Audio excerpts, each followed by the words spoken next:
Assalamualaikum. Terima kasih untuk kawan-kawan semua yang selalu setia hadir di channel kami. Untuk yang belum subscribe, jangan lupa ya, klik subscribe dan tekan tanda lonceng. Untuk kesempatan kali ini, kami akan bercerita dan menggambar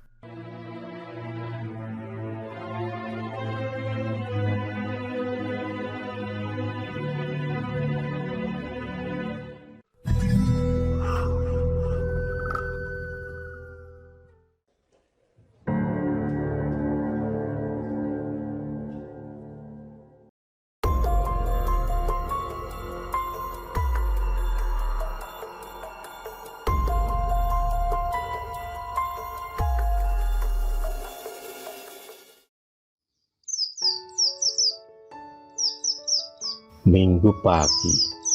Suasana sangat cerah. Burung-burung saling berkicauan di pucuk pohon rambutan. Melisa, gadis cantik berwajah oriental itu, tampak bersemangat mengayuhkan sepedanya menuju ke rumah Rosita, sahabatnya. Melisa dan Rosita bersaudara kembar yang sulit dipisahkan. Persahabatan yang sudah terjalin sejak kecil itu begitu awet sampai sekarang. Melisa sendiri dibesarkan dari keluarga yang berada. Kebahagiaan seakan selalu menyertai Melisa.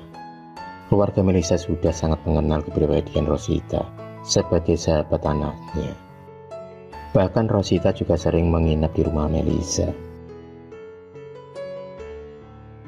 Suatu hari, Rosita pergi ke rumah Melisa untuk memasak bersama. Dan itu hal yang sering mereka lakukan ketika Rosita mendapatkan resep baru. Karena memasak adalah hobi Rosita dari kecil. Meli dan juga Rosita tampak begitu asik mempraktekkan satu persatu petunjuk buku resep. Waktu itu mereka terpaksa menghentikan acara memasak lantaran ada beberapa bahan yang tak tersedia di rumah. Dengan terpaksa, Melisa dan Rosita pergi ke swalayan untuk membeli bahan resep.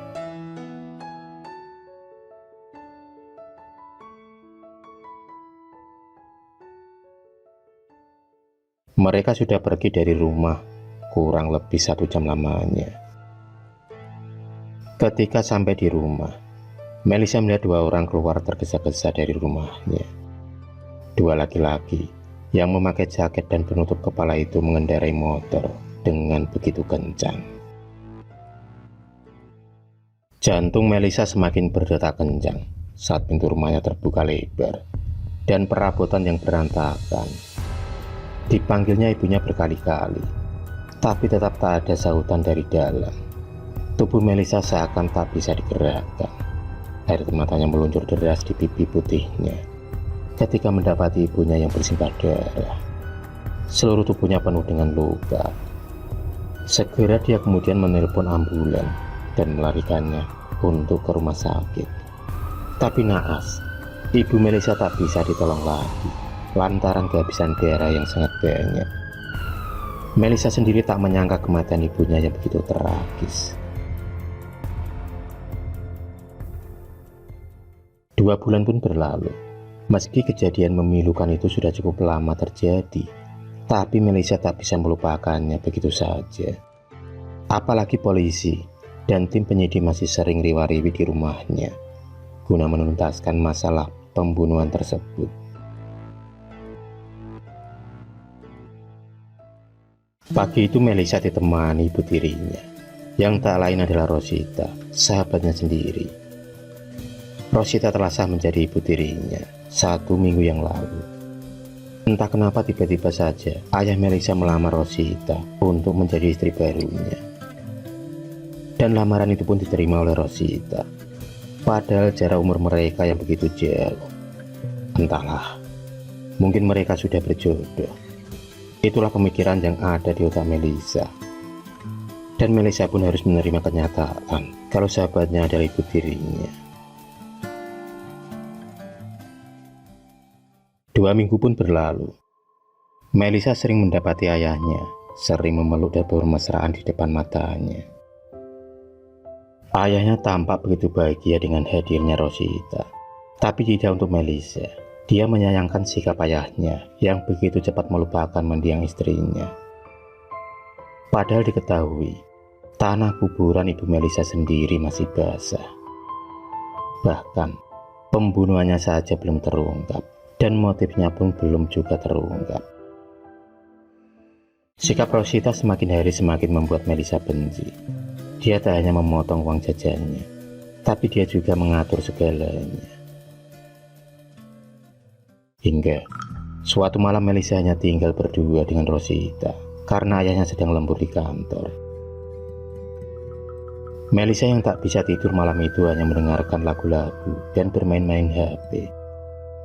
Ketika dia mau beranjak ke dapur mengambil air minum, tak sengaja dia melewati kamar ibu tirinya yang ternyata lupa dikunci. Karena penasaran, Melisa pun kemudian mengintip dari pintu yang sedikit terbuka. Dan alangkah terkejutnya dia melihat seseorang yang berambut panjang yang duduk di tepi ranjang Rosita. Hati Melisa semakin penasaran. Rosita yang tampak tertidur pulas, tak tahu kalau ada sosok menyeramkan di sampingnya. Sedangkan Melisa gemetaran dan berteriak ketakutan ketika sosok menyeramkan itu menoleh dan menatap ke arahnya. Tampak jelas diingatan Melisa kalau sosok wanita itu bermata merah. Sosok itu mau mencekik leher Rosita, sedangkan Rosita sendiri tak merasa kalau jiwanya sedang terancam. Dia sendiri terbangun lantaran mendengar suara teriakan dari Melisa. Meskipun Melisa bersusah payah menceritakan semua kejadian itu pada Rosita, tapi tetap saja omongan dari mulut anak tirinya itu tak dihiraukannya.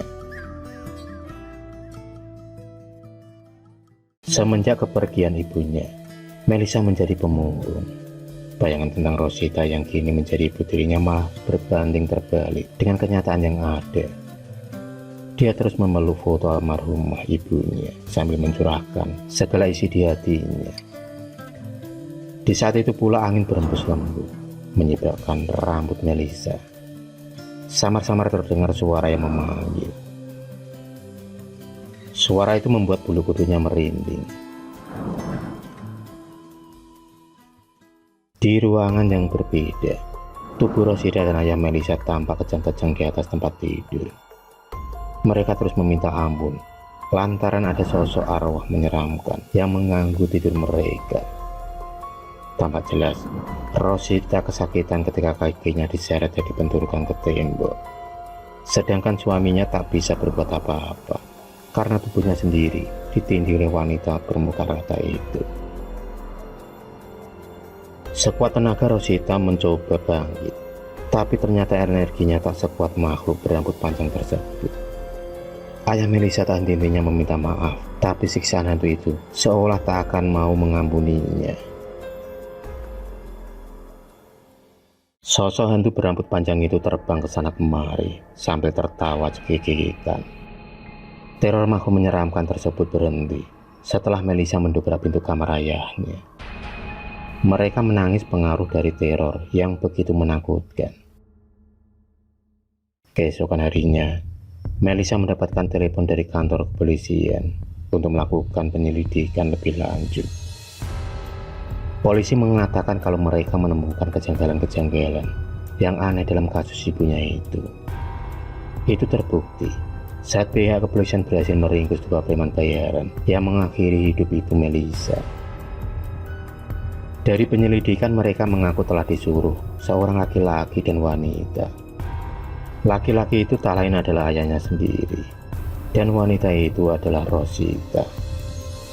Bukti itu pun diperkuat setelah melihat isi chat HP preman tersebut yang ada di kontak Rosita. Setelah mendengar penjelasan dari tim kepolisian, Melisa tak kuat menahan emosinya sendiri. Tamparan keras mendarat ke pipi sahabatnya yang tak menyangka itu, yang telah merenggut semua kebahagiaan milik Melisa. Demikian juga ayahnya, dia seakan tak punya muka untuk berhadapan dengan anak semata wayangnya. Setelah dibawa ke kantor kepolisian, Rosita kemudian menjelaskan kalau dia sebenarnya sudah suka dengan orang yang pantas jadi bapaknya sejak lama. Kepribadian ayah Melissa yang baik dan bertanggung jawab itu, serta harta yang melimpah, mampu membuat Rosita gelap mata. Dia diam-diam menggoda ayah Melissa dengan berbagai cara. Ibarat kata, kucing mana yang tak mau makan setelah disuguhkan yang begitu menggiurkan lidahnya. Begitu juga dengan ayah Melissa, yang akhirnya jebol mempertahankan kesetiaannya. Itu karena pengaruh godaan-godaan seorang gadis perawan dengan tubuhnya yang sangat ideal. Kulit putih mulus dan bibir yang merah merona, dan kerlingan mata yang penuh hasrat, mampu membuat ayah Melissa lupa diri. Mereka sering mencuri kesempatan untuk menghabiskan waktu bersama. Dan yang paling parah lagi, mereka ternyata sudah menjalin hubungan 1 tahun lamanya. Menurut pengakuan mereka melancarkan niatnya itu lantaran Rosita telah hamil, dan ternyata ibu Melissa sudah mulai curiga atas skandal yang dilakukan oleh suaminya.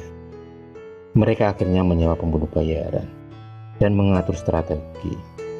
Akhirnya pihak kepolisian memvonis mereka dengan kurungan penjara selama 20 tahun atas kasus pembunuhan yang direncanakan.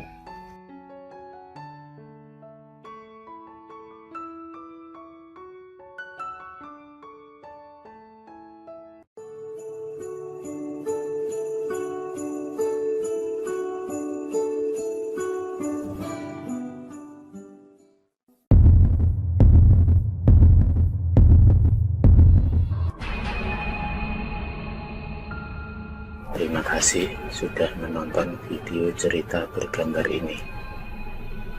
Klik subscribe untuk terus mendapatkan video-video cerita bergambar selanjutnya. Semangat berkarya.